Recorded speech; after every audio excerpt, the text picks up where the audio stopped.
to me, 2023 was the year of, survival of the fittest. The new word in some ways, from the tech ecosystem was hallucination. There is the customers who decide product market fit, not investors. Why are some well-funded startups failing or shutting down? Good companies never die of starvation, but they could die of indigestion. So what is the one thing that you would like startups to focus on in 2024?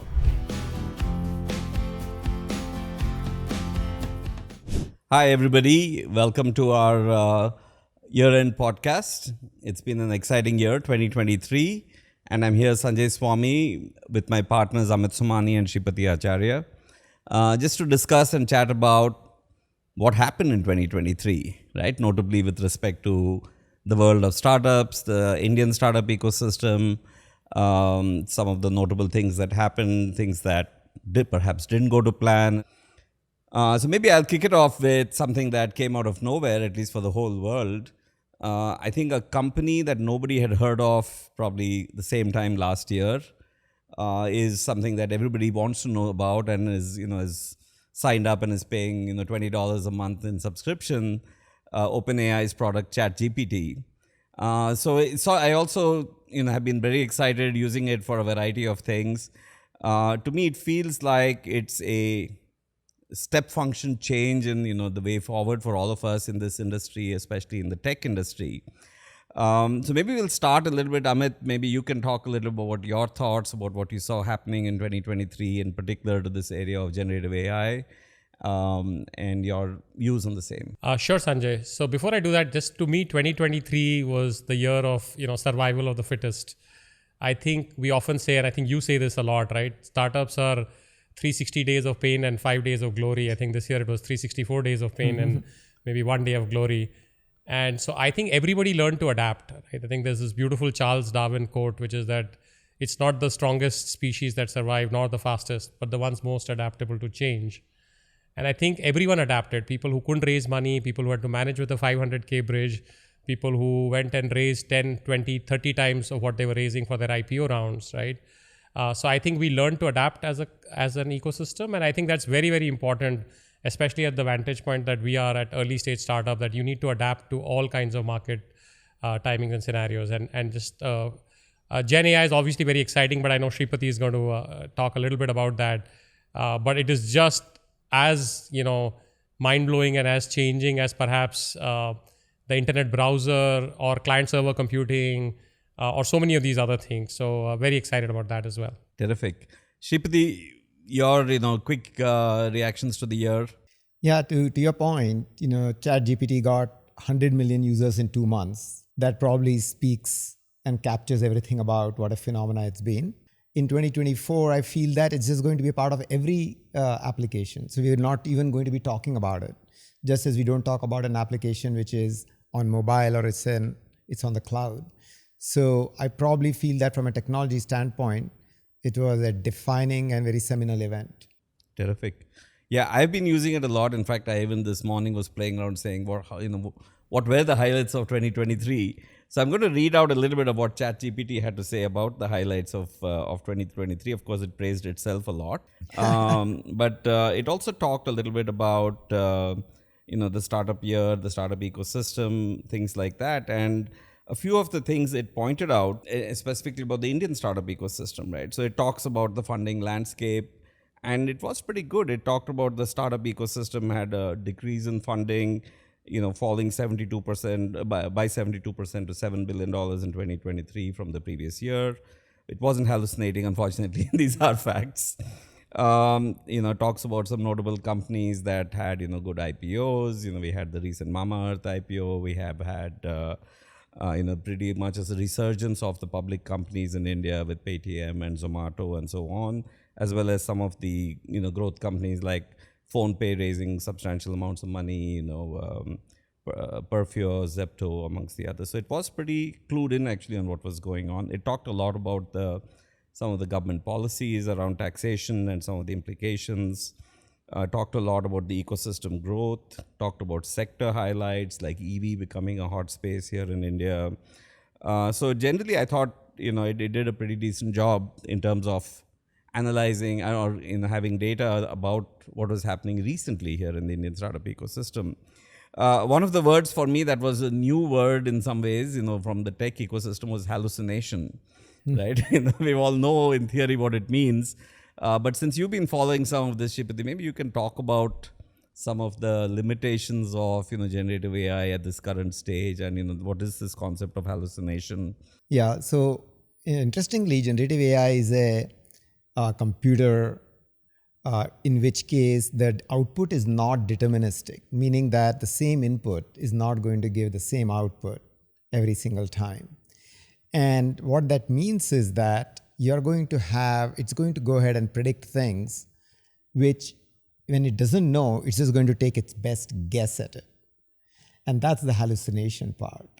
And so what it means is that if you ask a question, what is 2 plus 3? It might say 7.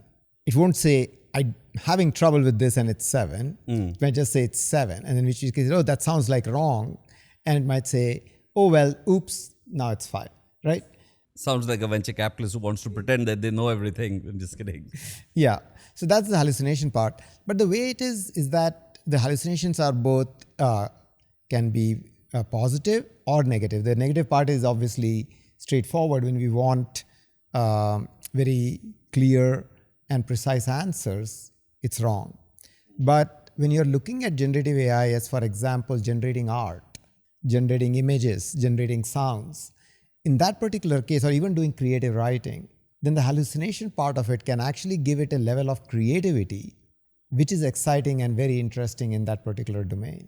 Yeah, I tried some cricket scripts, for example. I said, imagine it's the last over of the World Cup. Of course, I was always dreaming that India was going to win. And I said, and it's the last over and India needs, 30 runs to win. And Shane Warne is bowling. And it came up with some really good scripts. Of course, it did meet my requirement that India had to win the World Cup, at least that was, I guess, hallucination in its own right. But no, it has been quite fascinating. I've been using it certainly for, script writing, for, scenarios, writing an essay. And this morning I posted a couple of tweets where I asked ChatGPT to describe the AI world for a layman who wants to appear sort of relatively knowledgeable over their Christmas party or something like that. I did a really interesting job, gave some good examples around, autonomous driving, around healthcare, things like that. And so when do you think we are going to start seeing, maybe Amit, you can discuss this, start seeing startups that are truly leveraging the platforms of generative AI, and actually start seeing them, making an impact in the market? Actually, interestingly, Sanjay, we're already seeing it. I think because like Shripati said earlier, it is more like, you're built on mobile or you're built on the internet or whatever. I think the question is, what is the use case that you're solving, and where people are still early in the journey, including ChatGPT itself, although, several of us are paying $20 a month, is how do you monetize this? So how will a customer end up paying for this? So how do you tie it to what is the business outcome that you're generating? Are you helping me be more productive or be more effective, or just entertain me, or help me make more revenue, or be more effective or efficient in some sense? So I think that probably like the incumbents haven't really adopted it. Incumbents, I don't mean Microsoft and Google and OpenAI and so forth. I mean like an HDFC Bank or so on. I think that will be like much later. But in practical terms, whether it is helping sales rep, it's helping doctors, whether it's helping content creators, like doing this podcast, it's already helping us. So I feel like the impact is there. I would say that the monetization is probably going to take a couple of years to be able to prove that this is happening. Also along the lines of the hallucination comment or question that you asked, I think explainability and, how is this saying what it is saying is going to become very, very important as well, right? So I want some level of trust. So if it was a doctor using ChatGPT or something like that, some kind of open AI model or an LLM to answer something. Or an example of a bank underwriting a loan. Or a bank underwriting a loan, or you getting a recommendation for your stock portfolio as to, this is the mix of stocks I have, what do you recommend? And if I ask it a second time and it gives me something different, I'm like, wait, what am I supposed to do now? Yeah. Right? So I do think it is already beginning to have an impact. I think it'll probably take another year or two for it to be sort of crossing the chasm Jeffrey more sense, right? To get to a more vast majority of companies using it and implementing it. I can see certainly when it comes to actual concepts that are well known, well researched, that need to be explained, right? Like you go and do a blood test and it says some parameter is off, and your doctor says you got to fix it doing this. But if you really want to understand it, you just upload the report to ChatGPT. And I tried a few experiments with it to see, and it did a fairly decent job of explaining that this is it, and this is this, and this is why it is recommended in this range. But it's not a serious issue if you're 10% over or something like that. Right. And I think there are examples like that where I think a lot of anything around customer service, customer interaction, explanation to the next level for the more curious customer, I think it can play a really valuable role. But I think, as you say, we're seeing some early offshoots, early startups in the whole GenAI space. One of the things we were discussing the other day with another fintech entrepreneur was this whole space of credit underwriting, right? And some of the ethical issues around, the same person, as you said, might be eligible for a loan, but with the same input, somebody else might not be eligible for a loan. And I think my point on that is that I think there are ways away from, AI being used for some of these use cases, but the scaffolding around serving a customer, the customer support aspect, the onboarding of a customer, there I think it can start playing an immediately start playing a valuable role. Yeah.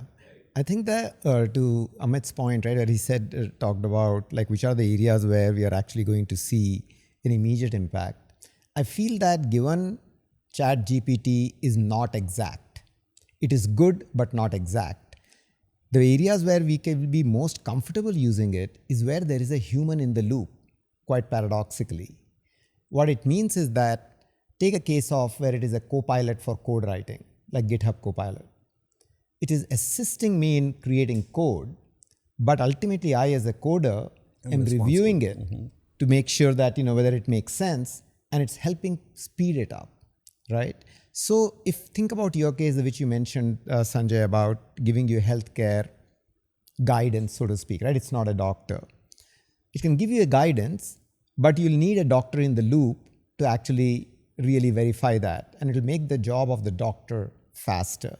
So I feel that that's actually a critical piece which we need to understand about applications, that it's going to be very effective where there is going to be a human in the loop which is going to oversee this. In that case, it's accelerating that particular piece. And the second point to our explainability and observability, right? The more complex a problem it is solving, the greater is the need for explainability and observability. So for example, would you be comfortable flying in a plane, the autopilot of which is written entirely by ChatGPT, right? We won't, because we would want to actually have somebody who has overseen that and says, yes, this actually looks good. So I feel that the observability piece is actually a very important and transparent, explainability is very important, but it's also going to be very hard, because fundamentally what's happening is that ChatGPT takes the entire internet's worth of knowledge on which it has been trained, compresses it into these weights, which are, in the case of Llama, I say 7 billion parameters, right? So it's lossy. It's basically inaccurate compression. And then there is this code which is taking that compression and giving you answers out of it. So I think those are, so getting explainability is not going to be trivial. And the more interesting, more difficult a problem we are going to solve, the more the need for explainability is going to be. Got it. So it's still very, very early days, and it's probably going to mature over the next several years to get to mission critical use cases, so to speak. Right? So maybe we'll step back a little bit, right? Dive directly into this big topic that everybody is talking about, but to step back a little bit, 2023 as a year, with the real stuff going on in the startup ecosystem, and specifically around the Indian startup ecosystem, which is where we are primarily focused. Amit, you talked a little bit about, meat and potatoes businesses, just focusing on the real, the real activities around, making themselves stronger, long-lasting businesses. We saw some pretty nice outcomes toward the end of the year, like Mamaearth going IPO, etc. in India. So how are you looking at startups, as they are being built now? Has something changed between the mindset in, of course, 21 and early 22, and have things now matured, and do you see this as a framework for, say, the next generation of startups for the next 3 to 5 years? Would you like to comment on that a bit? Sure. So Sanjay, unfortunately, I'm sort of nearing 9 years in VC with you and Shripati. I've already, even in 9 years, seen so many of these hype cycles, right? The herd mentality. We were all going nuts in 2021, in 2015, and we were all like, the world is going to come to an end in March 2020 when COVID happened, right? So at least the current, zeitgeist is be profitable, be very focused on unit economics, be focused on sustainability, literally and figuratively. So I'm hopeful that this doesn't go away, because this is how really long value companies are built. One of the biggest critiques of the Indian startup ecosystem was lack of exits. And in particular, even exits in the Indian, domestic kind of IPO market. I remember when a company I used to work at earlier, Make My Trip, we went IPO. In the board meeting, before it was decided that we would go IPO on NASDAQ, and people were like, no, there's no way we're going to list in India. This is 2010, admittedly, late 29, early 2010. And now everybody is wanting to come list in India. And we have beautiful, successful examples, right? You cited not just Mamaearth, but so many others, right? Paytm, Zomato, Policy Bazaar, and so many others who have their red herrings approved. And the reverse flipping that's happening as a result. And the reverse flipping that's happening, right? Yeah. So the attractiveness of these sectors and the appreciation of these sectors and tech companies is becoming a lot more viable, not just with institutional investors, even with domestic retail investors, right? So very, very exciting for everyone, for the founders, for us as investors, to say there are many, many exit options. You don't just have to list in the US if you ever get there, nor do you need to only think about, just doing an M&A or something like that. So I think, I'm hoping that this way of really building viable companies and not chasing growth at all means, at all costs of, circa 2021 or even 2015 is here to stay. We'll see how long it stays. But I hope some of these scars and these lessons remain as we go forward. Wonderful. So you touched a little bit about exits. Maybe Shripati, you can talk a little bit. We've had a few exits in our, especially over the last 18 months, so maybe, different types of exits, right? A US company acquiring an Indian company, domestic startups acquiring, as well as we've seen in the ecosystem, some larger players. What are you seeing there from the M&A marketplace? I would say that the M&A in India, where tech companies are acquiring other Indian tech companies, still is in its infancy. I think we have a long way to go there. And in order for that to happen, we need to have large, hefty tech companies in the market. And it's beginning to happen, right? We already have the large players, the unicorns, Razorpay, which acquired one of our companies, Cred, which acquired another one of our companies. Of course, Zomato, as Amit mentioned, PhonePe, Flipkart, Swiggy, all these guys are fairly large companies. We just need a larger and more critical mass of these companies for the Indian M&A market to actually become more active. I do expect the US strategic acquirers to be very active next year, because at least we hope and believe that the environment is going to become a bit more positive going forward, because you could see 2023 already, at least in the public markets, if you look at SaaS companies, there has been a steady flow of earnings being beaten in Q3. So these are in the last couple of months where the earnings have started coming out. And so I believe that we have sort of hit a trough, at least in the B2B side of things. And what that means is that as these companies start now growing, they start getting all of them were actually suffering from a less than 100% dollar-based net retention, right? Which is not a good thing. But now those are actually beginning to trend up over 100%, which means that your customers from the same set are actually giving you higher revenue this year than they did last year. All of these things portends well for the SaaS ecosystem going forward. Terrific. So maybe let's switch gears and talk a little bit about sectors, right? We've traditionally done a lot of, fintech, and this year again, we've been very active. We announced investment in Punch, we've announced an investment in Navdhan. There's another fintech deal that we're wrapping up right now. So that's been, of course, an area that continues to interest us, and maybe we can dive into that a little later. What are some of the other sectors that each of you are seeing as really promising, really exciting ones? Of course, we talked about AI in general, more at a horizontal level, but maybe Amit, you can start with what is really exciting you right now. Sure. So Sanjay spent a lot of time this year looking at B2B businesses, although we didn't really make any investments, but that's definitely an exciting area. I think that we're going from the pure B2C, flavor and vibe to, businesses themselves adopting tech, businesses themselves doing interesting areas. So that is one interesting area. The second one, which I know you've teased me a lot about, is travel is very interesting, not just for 2023, but I'm hoping for 2024 as well. So I think there are some interesting new opportunities that could emerge around travel. Other than that, I would say our other mainstay other than fintech is SaaS. So SaaS and SaaS plus GenAI. I mean, Shripati had a nice blog post on this on LinkedIn. I think that is a very interesting area. All that said, we're still continuously surprised by the ingenuity of entrepreneurs. So we've got interesting companies from healthcare to logistics to even the new coming of sort of ed tech, right? So I think all kinds of interesting bottoms up opportunities, which are not necessarily sectoral, as you were saying. Those are some things that come to mind as we reflect back. Terrific. Shripati, any other areas that you're looking at? Yeah, I'm very excited about gaming. So we have India has got, and gaming in India. India has 450 million mobile gamers. Let's take a step back. 450 million mobile gamers. I think we are one of the largest gaming markets in the world.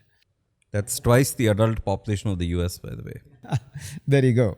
Right after China, so India is the largest mobile gaming market. Traditionally, the critique has been that the Indian users play, but they don't spend, right? The ARPU is low in India. And that is true. ARPU will be low in India. We have a lower GDP per capita. It will be lower than India than in the US and other developed markets. However, I think that the generation which started playing, grew up on mobile gaming during COVID, which is now growing up and now having discretionary income, is now at a stage which views gaming as the primary entertainment screen, more than TV, more than the laptop. So this is an extremely exciting area. And specifically in gaming, I think we are going to see the emergence of mid-core games. We are very familiar with casual and hyper-casual games, but mid-core games which combine a little bit of session persistence across users, larger engagement times and so forth will start coming up.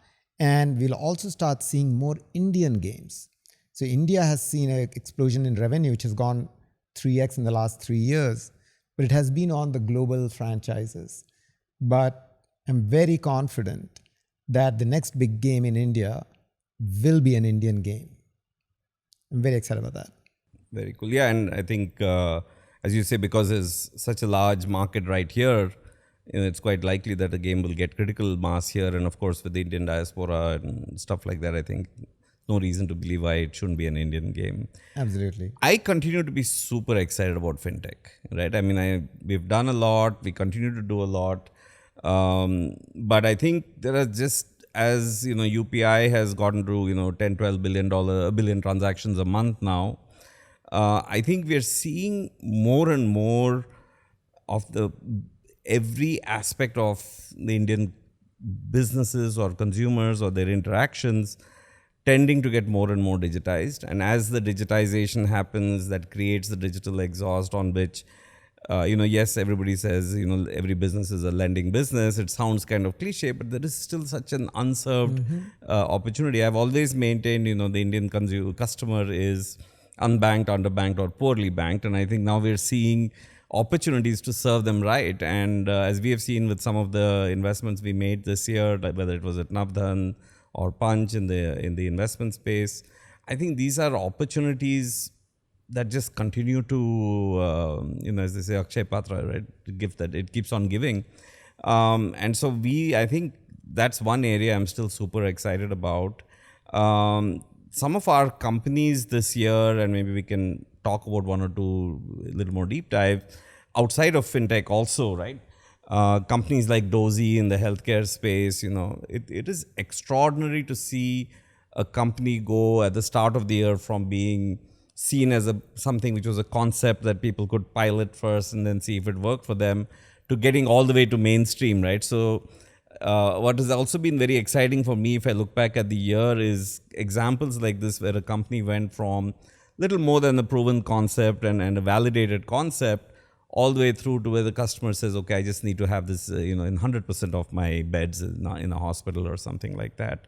So maybe you can talk about companies, whether it's in our portfolio or elsewhere, that really made some, quantum leaps in 2023, right? What one company, and what got you really excited about seeing how it progressed? Yeah, maybe I'll make a comment on your themes you're talking about. I feel that it's really about digitization of India, isn't it? And we are seeing that every transaction which used to be on cash has become digitized and is now available for access, to be analyzed, to be built upon, to get intelligence from. And it fundamentally solves the underlying problem in India. I think India is a country of entrepreneurs. We don't have a social safety net. You have to look after yourself, right? We are fundamentally a country which values education immensely. Every single person here would want their child to be educated better than they are. And so I feel that all of these interactions which we have are getting digitized. And when they get digitized and they get captured, I think enormous opportunity gets unleashed. And that's really a massive opportunity. So coming to your question about portfolio company that I'm excited about, I would like to pick one, which is Zupa.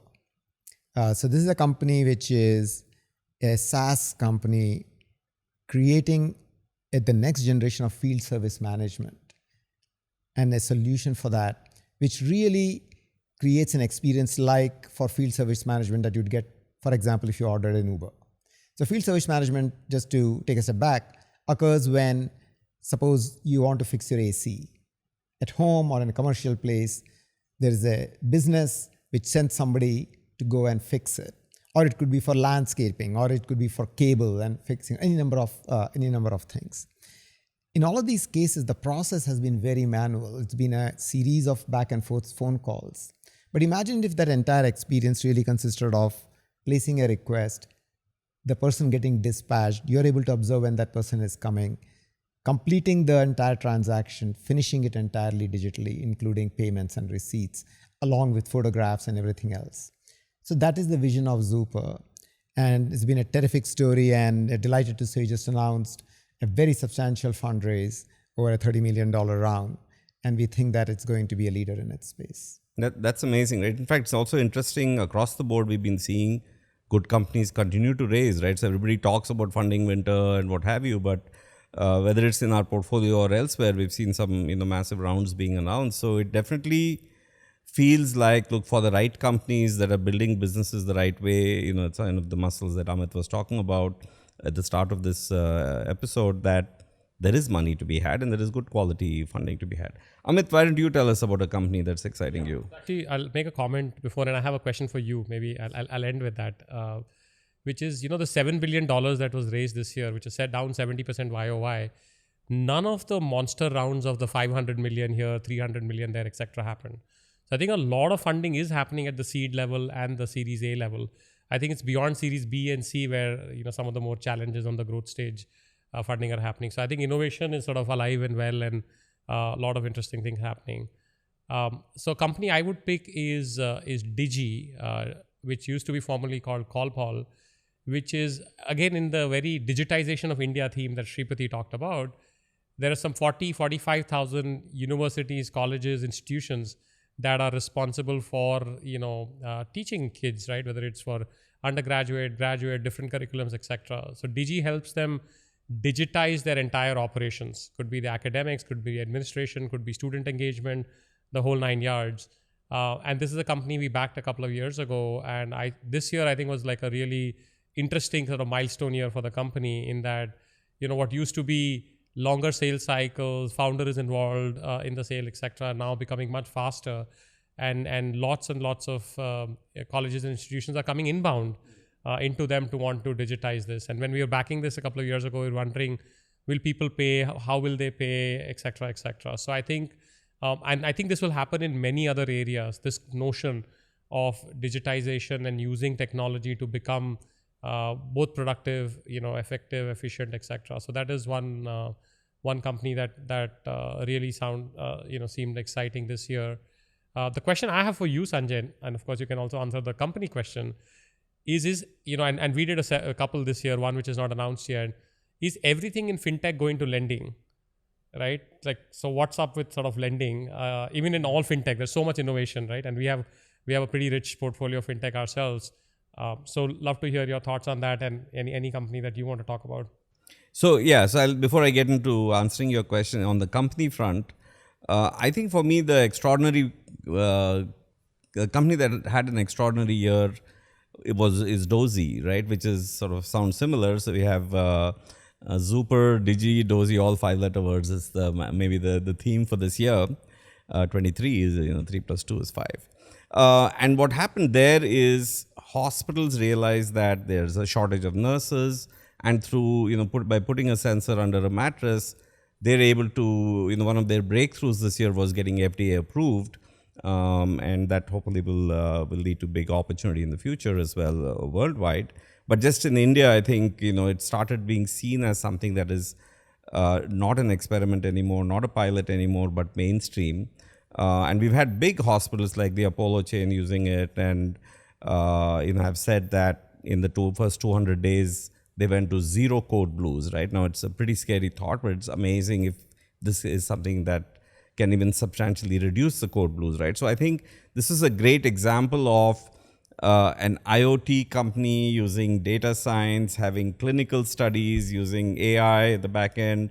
And providing literally the amalgamation of everything we talk about, right, to deliver real value to something that every human being will someday probably experience, right? Hopefully not too soon, but at some point, right? So that I think has been one of the really exciting things. And of course, along the way, seeing how a company grows, how the team evolves, how the team grows, how the company starts tracking different metrics. Yesterday, Shripati and I had a brainstorming session with them in terms of going from here to the next stage, what should the company be tracking and so on.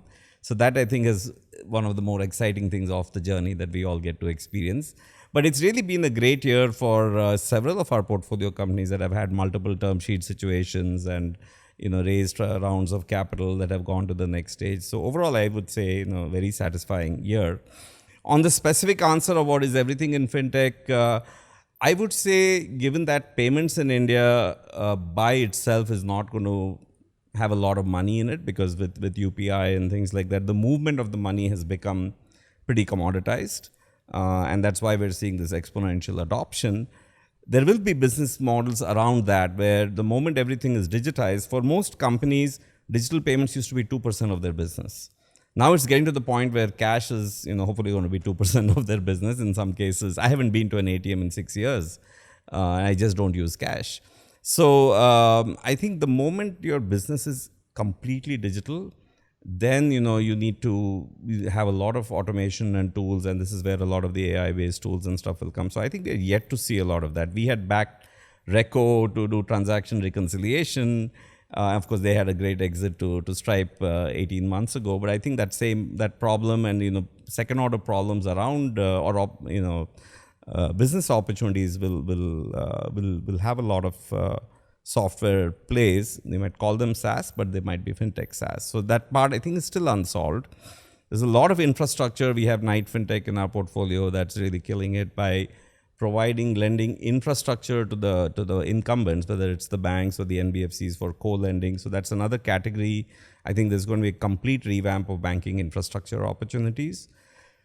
In terms of the direct customer business models, yes, lending seems to be like the most attractive one. But there again, we're seeing, whether we're seeing auto doing, secured lending for, two-wheeler loans, whether we're seeing Frio, which used to be MoneyTap, doing consumer lending, unsecured, whether we're seeing, Navdhan doing unsecured business lending, Finac doing, we ourselves have a pretty rich portfolio, but I think each of these use cases has suddenly become large enough opportunity, right? So I think we'll see several companies that will have, that can grow from 0 to 100 million in maybe 4 years, which will get them to IPO scale.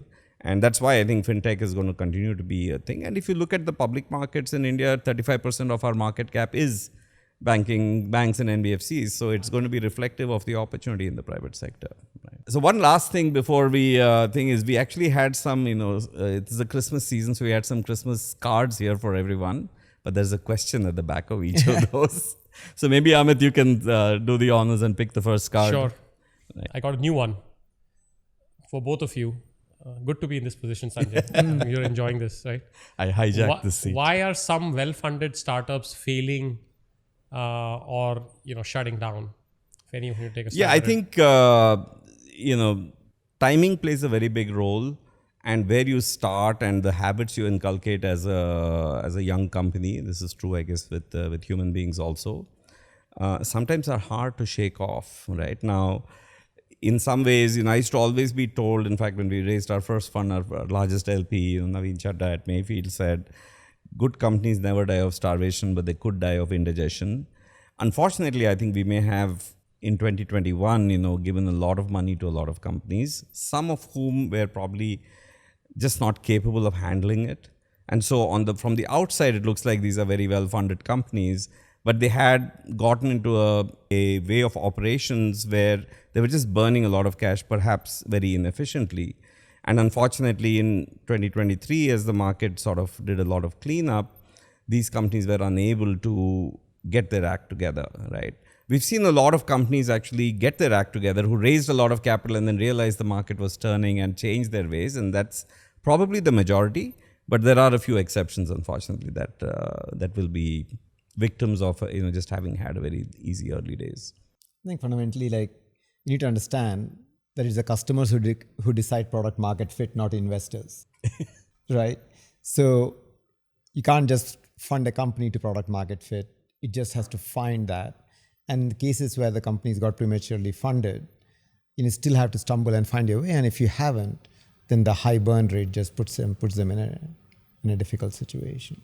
So a related question for both of you. It's not on the card, which is I'll start with you, Shripati. It's not just the amount of funding, but also the valuation. So in many cases, companies raised A, lot of money, B, at a valuation that perhaps was a little ahead of the time. Does that also play into the company shutting down? Because then it tries to do unnatural growth or tries to justify that valuation, which was perhaps a bit premature. Yeah, I think it's a toxic thing. I don't blame the entrepreneurs, because if you're actually saying, hey, look, company was, let's say, fairly valued at 50, somebody comes and gives you a valuation of 150, I think you're going to take it. The challenge is that with 150 comes an expectation that you're actually going to grow into it in a very short period of time, because that's what the investor implicitly is believing. It might not be explicit in the term sheet which is given to you, but it becomes explicit in the first board meeting, right? And that's when actually the challenge happens. And so now you have a very significant investor on the board who has led your last round, asking you to grow 2 to 3x. You're still looking for PMF. The customers aren't there yet. And it just leads to wasteful, inefficient spends. And that is just a very bad situation for a founder to be in. And after that, if follow-on funding is unavailable, you're just, left to hang. Shall we pick another question? Sure. Shripati, you want to do the honors? So what is the one thing that you would like startups to focus on in 2024? Yeah, I would say, Shripati, that a lot of focus on governance and doing the basics right? We're all, as founders, as VCs, very excited about ARR, business, revenue growth, CAC, brand, etc. But I think getting the basics right in terms of governance, and whether it's board meetings, whether it's MISs, whether it's your compliance, whether it's your internal audits, all of these things, we had a few harsh stories come out in 2023 and even 2022. I wouldn't take that lightly. I think that is, the price to pay for building a large sustainable company. So I would definitely say, have a big focus area in terms of governance. So as usual, I'm going to answer it with two answers. Well, there's the fintech world, where I think we've actually had a regulator that finally has recognized fintechs, that has the digital lending guidelines where fintechs finally can put up 5% for FLDG and stuff like that. And there's a lot of talk about fintechs by the regulator. So I think that's something where while we have always backed companies with the mindset that if it's not in white, then it's there's no concept of a gray area in fintech, and if it's not white, it's black. I think founders and entrepreneurs have always looked at it and say, if it is not prevented, it's probably okay. And I think fintech founders have to have the mindset that if it is not explicitly okay, it is not okay, right? And the regulator, I think, has got a certain intent of problems they want to solve. The priority sector lending, for example, is a big problem here in India. So I think there are ample opportunities for fintechs to work in areas that are allowed by the regulator, that are important for the country to get from where we are to a $5-10 trillion economy, and make sure that you're not taking any chances with regulation, right? So that, I think, is one very important thing for fintechs for sure. And at a macro level across the ecosystem, I think this slump in 22 and then the recovery that we're now seeing in 23 has got a lot of us to realize that the public markets are likely to be the most practical and viable and realistic exit opportunities for companies, right? So all companies at some point, whether it's for the founders or for the investors, need to have some liquidity options. And we kind of, in this first decade of the Indian startup ecosystem, said, good things will happen, let's just keep going and going and going. Now, actually, it's very clear that, yes, you might get lucky. Some companies might be extraordinary and might become, unicorns and multicons and decacons. But there is a predictable way for us to get to an exit opportunity. And we've had traction in our portfolio as low as young a company as it is at $10 million has gone IPO and has sustained its IPO price. But realistically, I think we're seeing a lot of companies now having the opportunity and with the mindset of saying, look, the moment I get to $30-50 million of revenue and I'm growing 50-70% year over year and I'm profitable, I should be able to list in the public market. And the public markets in India are very, very good places to list on because they're rewarding such companies. So I think I would urge all founders in right away, certainly starting 2024, to the moment you're starting to have product market fit, to start building your business as if you're going to list.